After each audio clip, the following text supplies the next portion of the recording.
Assalamualaikum warahmatullahi wabarakatuh. Halo sahabat Iksada TV, dengan saya Adin Anjing Rahmawati, dosen Prodi Kebidanan di Kampus Ungu. Di sini saya akan melakukan bedah buku dengan judul buku Tanya Jawab tentang Nutrisi di 1000 Hari Pertama Kehidupan Anak. Nah, untuk video selengkapnya silakan tonton video berikut ini. Tentang buku, judul bukunya di sini Nutrisi di 1000 Hari Pertama di Kehidupan Anak. Pengarangnya ada Dr. Meta Hanindita, spesialis anak. Penerbitnya ada Kompas Gramedia, tahun terbitnya tahun 2018. Jumlah halamannya 194 halaman, ISBN 9786020379899. Apa saja isi dari buku ini? Yang pertama, 1000 hari pertama kehidupan. Yang kedua, fase kehamilan, fase menyusui, fase MPASI, fase 1 sampai 2 tahun. Yang keenam, pemantauan pertumbuhan, dan yang terakhir adalah resep dari MPASI. Nah, kita membahas yang pertama dulu, yaitu 1000 hari pertama kehidupan. Nah, apa yang dimaksud dengan 1000 hari pertama kehidupan? Adalah masa selama 270 hari atau 9 bulan di dalam kandungan ditambah 730 hari atau 2 tahun pertama kehidupan seorang anak. Mengapa 1000 hari pertama kehidupan disebut juga dengan golden period? 1000 hari sangat sensitif dalam mengoptimalkan tumbuh kembang anak dan menentukan kualitas kehidupannya di kemudian hari. Apakah yang harus diwaspadai selama 1000 hari pertama kehidupan? Adalah periode ketika kebutuhan nutrisi anak meningkat pesat untuk mendukung pertumbuhan fisik dan perkembangan mental yang cepat. Pada periode ini, ibu dan anak sangat riskan terkena malnutrisi dan infeksi. Di sini, apa kegunaan nutrisi di 1000 hari pertama kehidupan untuk jangka pendek dan jangka panjangnya? Jangka pendek, yang pertama, membantu perkembangan otak anak. Yang kedua, mengoptimalkan pertumbuhan tubuh anak. Yang ketiga, mengatur metabolisme pada tubuh anak. Untuk jangka panjangnya, mengoptimalkan kemampuan kognitif dan prestasi, mengoptimalkan kekebalan tubuh dan kapasitas kerja, menurunkan resiko berbagai penyakit seperti diabetes, stroke, penyakit jantung, obesitas, dan kanker. Bagaimana mengetahui kecukupan nutrisi di 1000 hari pertama kehidupan? Adanya kekurangan nutrisi yang berkepanjangan pada 1000 hari pertama kehidupan dapat terlihat dari tinggi badan anak. Tinggi badan yang tidak sesuai dengan usia atau stunting atau pendek merupakan tanda kecukupan nutrisi berkepanjangan. Fase kehamilan, bayi yang sehat diawali dari ibu yang sehat. Kehamilan adalah masa kritis saat kesehatan dan nutrisi ibu memiliki efek yang sangat signifikan terhadap sistem metabolisme, daya tahan tubuh, perkembangan fisik, dan organ fungsi organ tubuh janin. Selama kehamilan inilah kualitas makanan, tingkat kenaikan berat badan, kesehatan, serta gaya hidup ibu dapat mempengaruhi masa depan seorang anak. Oleh karena itu, ketika hamil, ibu harus rajin mengkonsumsi vitamin ataupun kalem. Karena itu, untuk tumbuh kembang si janin. Mengaman nutrisi ibu pada kehamilan sangat penting. Saat ibu hamil, janin akan mengalami pertumbuhan dan perkembangan yang sangat cepat. Organ tubuh mulai berkembang dan indera mulai terbentuk. Melalui nutrisi ibu, bayi akan dapat menerima semua kalori, protein, lemak, vitamin, mineral, dan semua zat yang dibutuhkan dalam pertumbuhan dan perkembangannya. Ibu hamil juga membutuhkan suplemen yang harus dikonsumsi selama hamil meliputi tambahan besi, asam folat, dan kalsium. Nah, selanjutnya, apa yang harus dikonsumsi ibu selama kehamilan? Para ahli merekomendasikan menu seimbang yang mencakup karbohidrat kompleks, protein, lemak, dan vitamin untuk dikonsumsi oleh ibu hamil. Kemudian, berapa cairan yang harus diminum oleh ibu hamil? Ibu hamil setidaknya harus mengkonsumsi cairan 8 gelas sehari. Ya, karena jika kurang, ibu bisa kekurangan cairan elektrolit di dalam tubuh. Bagaimana jika ibu hamil mengalami mual atau muntah? atau yang biasa orang sebut dengan morning sickness. Makanlah dalam jumlah kecil namun sering, ya, karena kalau ibu hamil yang sering mengalami mual muntah, jika sekali makan itu dengan porsi yang banyak, itu akan memancing untuk ibu merasa mual terlalu berlebih sehingga ibu bisa mengalami muntah terus-menerus. Kemudian saat tidak ada makanan yang masuk, asam lambung justru akan membuat ibu tambah mual, ya, karena ketika tidak ada makanan yang masuk, lambung tidak ada makanan yang digiling oleh lambung, sehingga di situ asam lambung akan naik, sehingga akan menstimulasi ibu atau menstimulasi organ ibu untuk mual. Tak perlu khawatir karena morning sickness ini biasanya hanya berlangsung sementara. Biasanya untuk morning sickness atau mual muntah itu bisa terjadi di trimester 1. Akan tetapi beda ibu, beda juga dengan psikis yang dialami oleh ibu hamil. Ada yang ibu hamil mengalami morning sickness itu di trimester 1 saja, ada yang mengalami morning sickness pada trimester 1 dan trimester 2. Apakah konsumsi kafein pada kopi membahayakan kehamilan? Konsumsi kafein pada 2 gelas kopi tidak menunjukkan resiko keguguran atau kelahiran prematur. Walaupun demikian, kelebihan kafein dapat membuat ibu sulit tidur, mual, meningkatkan frekuensi buang air kecil sehingga menyebabkan dehidrasi.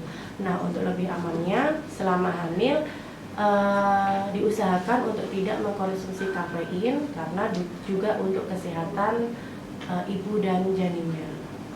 Sekarang kita membahas tentang fase menyusui. Setahun pertama di kehidupan bayi juga merupakan waktu pertumbuhan dan perkembangan yang luar biasa. Di masa ini, bayi membutuhkan bahan bakar berupa nutrisi berkualitas. ASI merupakan makanan terbaik untuk bayi. Menyusui adalah investasi, tak hanya untuk masa depan anak, namun juga masa depan bangsa dan negara. Apakah keuntungan menyusui bagi ibu? Keuntungan menyusui bagi ibu adalah yang pertama, mempercepat pemulihan rahim pasca salin. Yang kedua, mengurangi perdarahan ibu pasca persalinan. Yang ketiga, mengurangi resiko kanker payudara, mengurangi resiko kanker ovarium. Yang kelima, mengurangi resiko diabetes mellitus tipe 2. Yang keenam, mengurangi resiko osteoporosis. Yang ketujuh, mempererat ikatan bonding ibu dengan bayi atau yang biasa istilahnya adalah bonding attachment, antara kasih sayang antara ibu dengan bayi. Apakah keuntungan menyusui bagi bayi?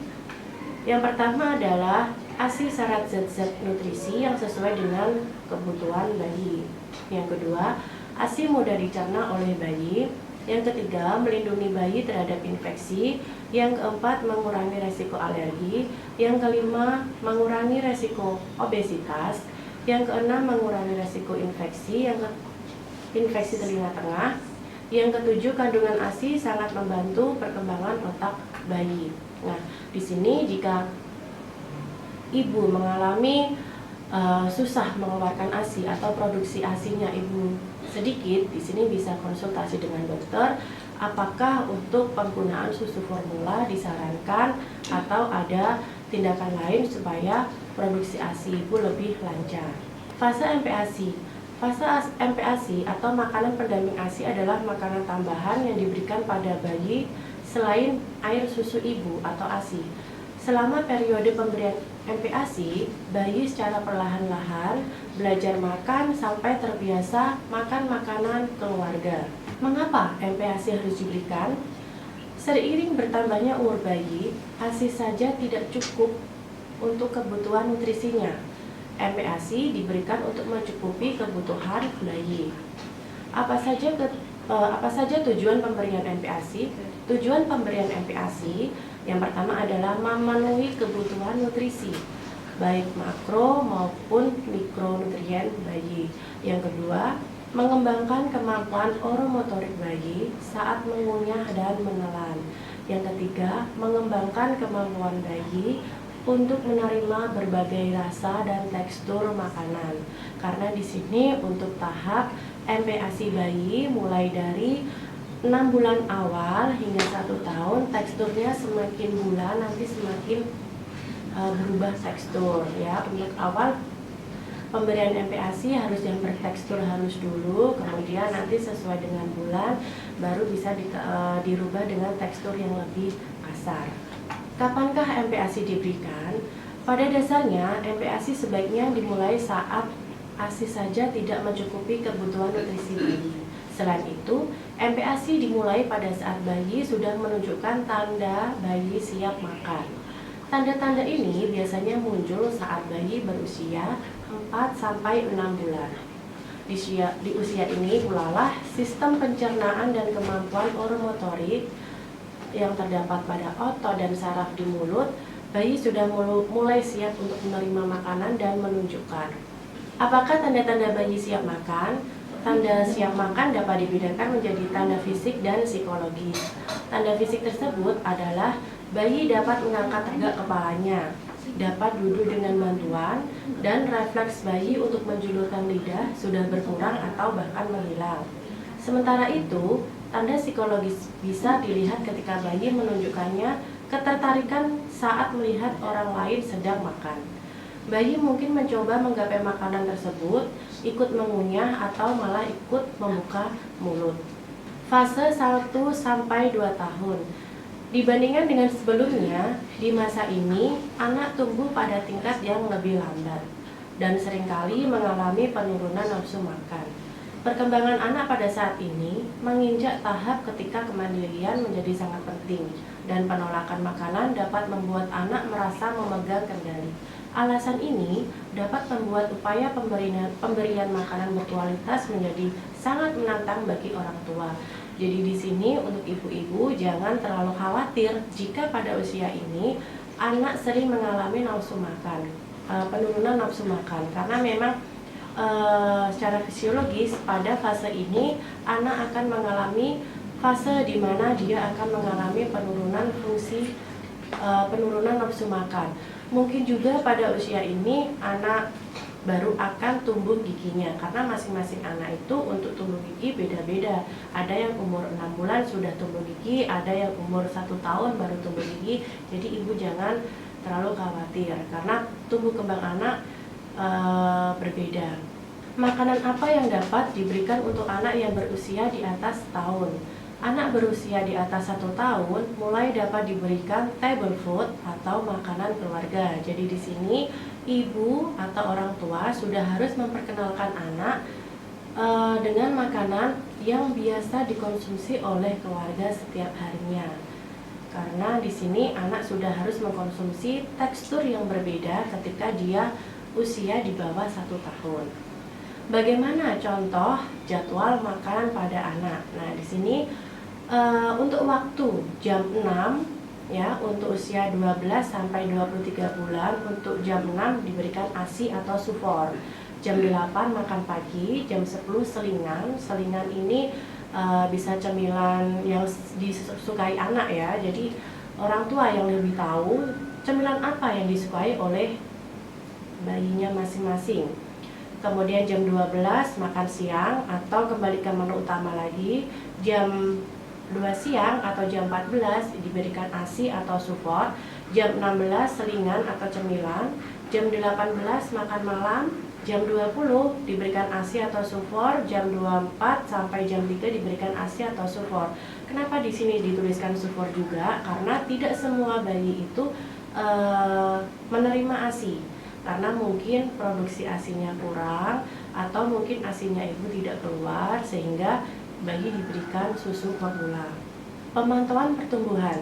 Pertumbuhan sepanjang tahap awal kehidupan seorang anak berlangsung sangat cepat. Umumnya pada usia setahun, seorang anak memiliki berat sekitar 3 dari saat lahir dan panjang badan 1,5 kali dari saat lahir. Ada beberapa faktor yang dapat menyebabkan anak tidak dapat mencapai standar pertumbuhan ini. Dengan intervensi yang tepat, banyak yang akhirnya dapat mencapai potensi pertumbuhan optimalnya. Karena itulah, pemantauan pertumbuhan sangat penting untuk secara dini mendeteksi adanya masalah nutrisi pada anak. Oleh karena itu, untuk memantau tumbuh kembang bayi dari tinggi badannya, dari berat badannya, ibu harus selalu rajin untuk mengikuti posyandu ya. Di situ jadi ibu bisa mengetahui tumbuh kembang si bayi, dari berat badannya apakah sudah bertambah, tinggi badannya apakah juga sudah bertambah. Nah, kemudian kita membahas di resep MPASI. Ini adalah contoh MPASI bagi anak usia 6-8 bulan. Untuk makanan utama adalah bubur susu dengan susu formula, atau bagi bayi yang dia minum ASI, susu formula bisa diganti dengan ASI. Di sini untuk bahannya adalah 50 gram tepung beras, 60 cc susu formula atau ASI. Cara membuatnya di sini, larutkan tepung beras halus dengan air matang, aduk sampai rata, panaskan dengan api kecil sambil diaduk sampai kental dan matang, angkat dari api. Yang kedua, terus aduk bubur sampai panasnya berkurang atau hingga menjadi hangat, dan tambahkan susu formula, kemudian sajikan. Jadi untuk menambahkan susu formula atau ASI tidak ketika tepungnya diaduk, tetapi ketika sudah matang atau sudah hangat baru ditambahkan susu formula atau ASI. Karena nanti ketika diikutkan dengan tepung beras yang diaduk ketika masih di kompor tadi, apinya masih nyala, nanti untuk molekul dari susu formula ataupun dari ASI itu sudah berubah, bahkan hilang ataupun rusak. Untuk makanan selingannya atau makanan cemilannya di sini bisa pure avokat. Untuk bahannya seperempat buah avokado, seperempat cair 50 cc ASI perah atau susu formula. Cara membuatnya, keruk daging buah avokado, campurkan daging avokado dengan ASI perah atau susu formula, haluskan dan disajikan.